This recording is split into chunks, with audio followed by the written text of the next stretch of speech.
The men's 100-meter dash at the Prefontaine Classic is officially over, and that is a race that everybody in the sprinting community was actually paying attention to, because Kishane Thompson was on the starting line, and every time he runs, it's a big deal. But after he just ran 9.75 seconds, like literally the last time we saw him, like a week ago, him pulling up to the Prefontaine is a big deal, and he didn't just come alone. What we got to witness, like allow me to set the stage, is because Kishane Thompson, like Mr. 9.75, was also lining up against Trayvon Bromell and Christian Coleman. I could shout out a whole bunch of people in the field, but they stand out for a reason. Because before he ran 9.75, they ran 9.76. Those clocks matter, because they're the fastest thing we have seen since Usain Bolt retired. Again, since he retired. So from 2017 till now, nobody's gone faster than them. Maybe they tied 9.76, but they didn't go faster.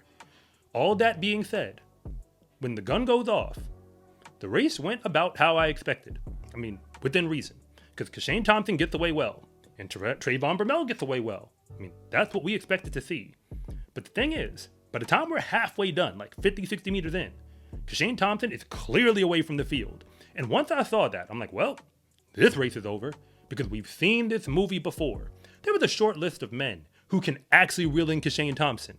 And the men who have done it, like done anything that looked like it, weren't in this field. I mean, if Trayvon Bromell or, Christian Coleman or anybody else was going to beat him, they wasn't going to do it by catching him at the back. So Kishane Thompson wins in 9.85 seconds, which, depending on how you feel about it, maybe it's a disappointment. I mean, I didn't expect him to run faster than 9.75. I mean, I thought there was a chance he might go 9.7 something, but it is what it is. But when you look at the rest of the field, we saw Jarnell Hughes, who came on strong at the end to pull past Trayvon Bromell for second place. Then Trayvon goes third, so they go 9.91, 9.94. And of all people beyond them, it's Brandon Hicklin who rises up for fourth. If you travel down the leaderboard, Christian Coleman was actually pretty far down. He went 10.06. I believe he got 7th overall in the field. There were 9 men on the line for the record. So now that the race is over and we didn't get a new world lead, we didn't get even, a track record for, for the Prefontaine, like wasn't a meet record or anything like that. Since this is what we're dealing with, what does it all mean? And I am here to tell you that this race basically tells us what we already figured out a week ago. Kishane Thompson is the man to beat. And in 2025, if we're going off of races that have actually been run, nobody has given us any indication that they can run with him. The thing about this race is, yes, Kishane Thompson was the favorite, but he still had to go out there and run it. And then he did. And when he runs it, he makes it clear, not just to the people watching, but again, halfway through that race, everybody who was actually in it knew that race was over. You are now running for second place. In sprinting, there are certain types of athletes. Some of them generally are, they'll run really hard through to the line and, they put the race together in phases and they don't necessarily get off, really well, but you got to watch them all the way till the end because the race is to the line, not to the first 30 or to the first 60. But the sprinters who most people notice are normally the ones who blow the doors off of the race early and then continue to stay in front, because that's what really gives you that wow factor. Kishane Thompson runs like that. You don't have to run like that to run fast. Usain Bolt, interestingly enough, wasn't exactly what I just said.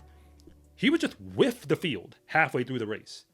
But everybody in that field knew that back half was going to go to him because his speed endurance was on a different level than everybody else who was there.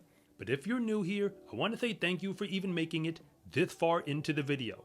And I'm Coach Rob, and if you really want to know what's going on with the fastest athletes in the world, then you are in the right place.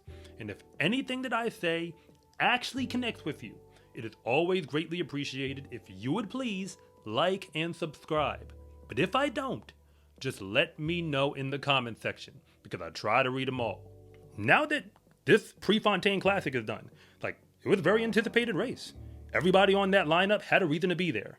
All of them either historically have won things at a high level or this year have put down performances, won races, etc. They all broke 10 prior to getting to this moment. It was a legit field when we talk about pro track. But the announcers kept bringing up that Kishane Thompson and Noah Lyles are on a collision course, and they kept talking about September, which is when the World Championships are going to go down. We haven't seen Noah Lyles run this season in a 100 or a 200.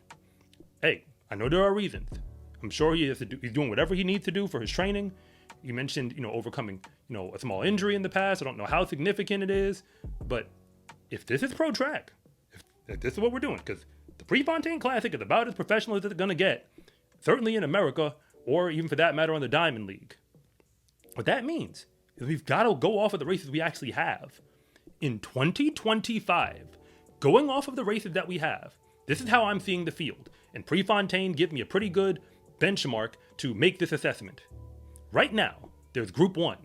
And you want to know who's in Group 1, like the guys who have a real shot to win gold? The only one who I'm saying who is clearly in Group 1 is Kishane Thompson, because he's has a report that adds up to it. He's run fast again, and he's won in competitive fields. When you put those type of times on the board, and you are winning, yeah, you're in Group 1. The time that he lost was to Akani Simbine, who at that time was the world leader. I mean, I'm sure Simbine is probably taking some time off now to get himself ready for Worlds because he had an earlier start to the season, ran really fast at that point. Like, hey, it is what it is. He even ran World Indoor. Got a medal while he was there. But if you keep the focus on what we're dealing with, Noah Lyles, historically you would say he's in Group 1, but he just hasn't given us anything. Well, forget Group 1 performances. He hasn't given us anything at all to go off of yet in 2025. From what I understand, he'll be running in London very soon. But that is not now. We're still waiting to see it. Everybody else in the field, like the 100-meter dash right now, is looking pretty wide open once you get past the gold medal.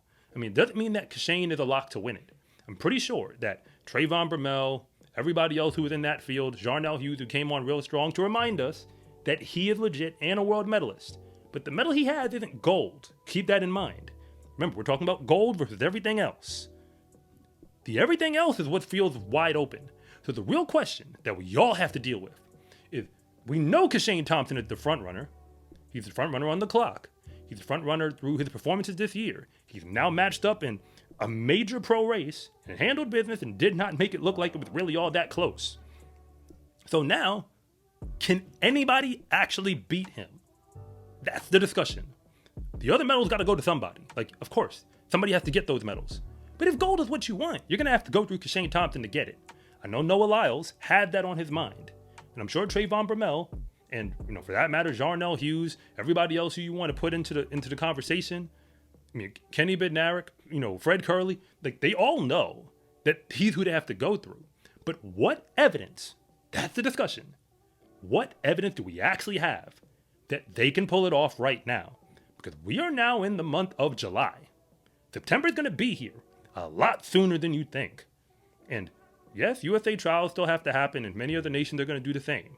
But Kishane Thompson already knows he's going to be in that race. And he also knows that they can't run with him. At least not right now. Somebody's going to have to figure out how to give us a race they have never given us before in history if they really want to beat him. And that isn't just a scary thought. It's the type of thing that will have a serious impact on every race that Kishane Thompson runs from now to the end of the season. Because he's the only man who just has to show up and be himself. And at the Prefontaine Classic, that is what we all just got to witness. Even if it only took him 9.85 seconds to show us. In the sport of track and field, confidence is everything. Because when you win, that is just the moment when everybody else finds out what you already knew to be true. That fast is a lifestyle. Get your Fast is a Lifestyle track and field gear at scarecruiting.com/shop or use the link in the description below. It's a huge support to me and this channel so I can continue to make you more content like this. And remember, it is always greatly appreciated if you would please like and subscribe.